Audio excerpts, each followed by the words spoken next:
আমি বেশ অনেক বছর হোলি খেলি না। আসলে আমার একটা স্কিনের প্রবলেম ছিল ছোটোবেলার থেকেই, যার জন্য ডাক্তার না করে দিয়েছিল একদমই আবির ফাবির ছুঁতেও না, টাচও করতে না।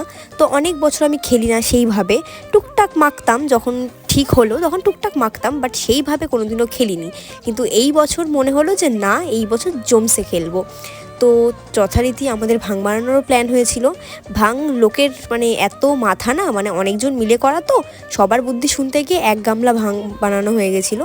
সো ওটা তো আমাদের পক্ষে খাওয়া সম্ভব না, তো আমরা পুরো পাড়াকেই খাইয়ে দিয়েছিলাম। যখন পাড়াতে আসছিলাম দিতে ভাংটা, তো আমার ক্লাসমেটরা এক পাল ধরে আসে আর আমার অবস্থা কিছুটা এই রকম করে দেয়। অনিশকেও ছাড়েনি, অনিশকে যদিও বা আমিই ধরিয়ে দিয়েছিলাম। তারপরে আমরা একটু কলেজে গেছিলাম, কলেজে গিয়ে একটু নাচানাচি করেও মেটেনি শখ। আবার গেছি দিশাদিদের বাড়িতে। ওখানে গিয়ে ওরা স্নান করে ঘুমাচ্ছিল, বেচারাদেরকে বের করে দাঁতে পর্যন্ত দোলে দেওয়া হয়েছে, আর আমাকেও মাখানো হয়েছিল।